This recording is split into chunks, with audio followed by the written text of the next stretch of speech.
Hello, my dearest confidant. I went to this womb workshop earlier last week, well, a week ago today, hosted by Amara Janelle. And she is a very dear friend and light worker from Los Angeles, California. I met her 3 years ago now. Anyways, and we focused on breath work and somatic movement and, understanding what our wombs are and how powerful they are. And, it's not about birthing children or being a mother specifically, but just about our feminine power and our divinity. And, not gender specifically, the masculine and feminine roles and how they play a part to balance us, right? And we went through the stuff, and the class was about 2 hours long. And one of the feelings that came up for me in a very big way was anger. And I was like, okay, why am I so angry? And at this point, it's like, I'm angry with myself. I was angry with myself because of all of the times that I quieted who I was to keep the peace or to, not quote unquote hurt someone that I've loved, right? And an example had come up from that particular day about something that had happened with my husband and some friends, and I got mad because I'm like, I tried to speak the truth, and everybody else was like, yeah, okay, whatever. And it hurt my feelings, but I didn't say anything.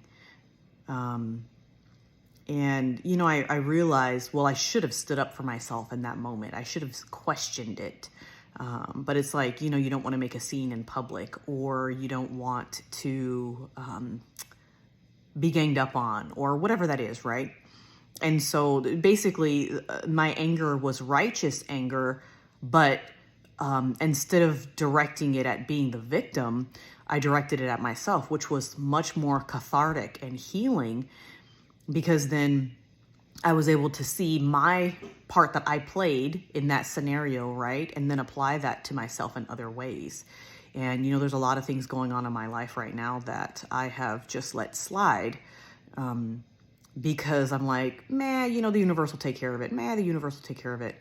And somebody else that I follow, Ariel Vega, I have him on TikTok and Instagram. But anyways, he had said something about like how you expect the universe to just come and save you all the time, right? You're claiming that you're going with the flow and doing what the universe wants, but you're actually using that abandonment wound that you have to say, universe, come save me. I need your help with this. And instead of standing in your power, you're expecting the universe to take care of it. And it was, at the time, I was like, whatever, I'm not doing that. And then I thought about it some more and, applied that womb workshop lesson to that. And I'm like, I am doing that. I was doing that, right? And so, it's one thing to be in the flow and do what the universe is asking you to do. And it's another thing to fool yourself into thinking that you're doing what the universe is asking of you. Universe, God, creator, source, not just, whatever it is that you believe, right? And expecting your highest version of yourself to come and save you. And yeah, that's me hiding behind that, not fully utilizing my gifts, not fully trusting myself and my intuition that God, creator, source has granted me with, right? And being able to feel good and wonderful in the separateness that I have from other people within the divine connectedness, right? Because I can, like the other day, there was a bee that was in the house, and I didn't want her to get eaten by the cats. And so I just said, hey, come on, little girl, let's go. And I put my hand out and she climbed right on it. And I took her outside and I was trying to get her to sit on a leaf, and she refused. Meanwhile, she was checking me out. She was sticking out her little proboscis, tasting me, if you will. and putting her antenna down, and she was just checking me out. She was like, what is this? I've not encountered this. I could tell she was a younger bee still because her wings looked really good. And yeah, so I just sat there with her and I just watched her be curious about me. And it was chilly outside that day. And she actually took a nap on me, and I thought that was like really amazing. I got a little drop of water and put it on my finger so that way she could have water. She was not interested. She went up to it. She's like, I don't want this. And so she actually went and like put her little head down, and they don't have eyes that close, right? But I could tell that she was taking a nap because she got very still. Her breathing slowed. And then I went and sat with her in the sun, and she woke up a few minutes later and then flew off.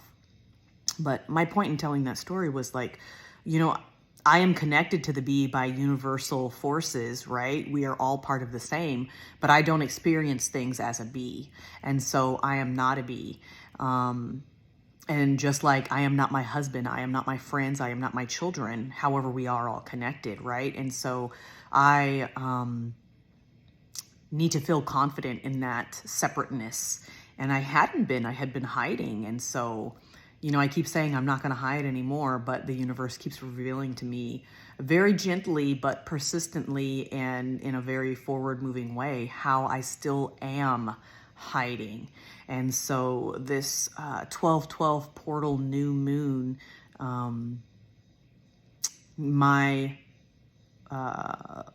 intentions for manifestation is to really thank my ancestors for the gifts that they have bestowed upon me instead of shying away from them, and to utilize them to their fullest potential. I have noticed that I am knowing, more claircognizant than I was even a week ago, because I am starting to be more open to that part of myself again, because I had closed it down for a while because I'm like, what am I doing with my life? Why am I doing it this way? I'm trying to do all of these things. Like, I learned how to do Reiki and I became a Reiki master, and I have not been able to bring in clients. Well, it's because I don't want to bring in clients that are not really actually ready to understand the part that they play. I don't want repeat clients. I want clients that want transformational awareness of themselves and are ready for that gentle unveiling that happens. And so far in my life, I have been attracted to, in my romantic and non-romantic relationships, the people that are still in I need saving mode, the people that don't have it figured out for themselves or don't want to figure it out for themselves. And so now I am saying, yep, I want to be surrounded by those that are interested in growth, in spiritual growth, in their personal growth, and being one with the universe while they still maintain their separateness, right? And really feeling into who they are and what they're supposed to be doing here. And so, if I have Reiki clients, specifically, people that are looking for energetic clearing or energetic healing, that's fabulously wonderful.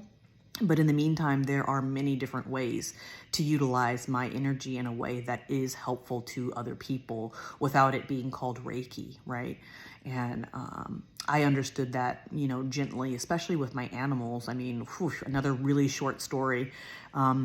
I rescued a duck earlier this year that had something called angel wing. And so it was a deformed wing that happened because she didn't get the right nutrients at the right time during her developmental stages. And it made one of her wings stick straight up like a shark fin. And I, all the time was like, I wonder if I should cut her feathers, not the, the part that attaches to her body, but the feathers, just so she could be more comfortable. And I was like, you know what? The universe has got this. She's fine. I send my loving energy to her. She came with a really severe limp too, and the limp is almost totally gone. She'll always have some sort of a limp just because of the way that her leg grew, but she's able to keep up with the rest of the flock. And the flock recently molted, and her angel wing is gone. It's gone. I'll post before and afters for you guys to see on my pages, my various social media, so you can see, but it's usually a lifelong condition and it's gone. And so I know that the power of my energy is real and I can use it and in many ways. And so there are many individuals that are receptive to that energy, whether it is a subconscious electrical level or in a more profound and opening and aware way. And so anyways, that's my 12/12 portal, my video for today. Yeah, I'm just going to keep doing what I do. And I have a lot more things that I want to offer. I'm working on personal care lines and things like that I'm going to be making myself. I'm not selling it to a big corporation or to any store. It's going to be directly through me. Not selling it on Etsy or anything. It's going to be word of mouth, watching the videos or whatever. And so, yeah, if you're interested in that stuff, just keep an eye out. You can ask, and I can send you pictures and explanations of everything that I currently have on offer. If not, then it'll just, you know, if it calls to you, it calls to you. You'll know. I won't have to force you. So, and I refuse to do that, because everybody has a choice, and I don't need to force anything down anyone's throat. I don't need to force my will. I don't need to force my products, any of that stuff. If it calls to you, you'll hear it and you'll respond to it. So anyways, I love you, my dearest confidant, and until next time.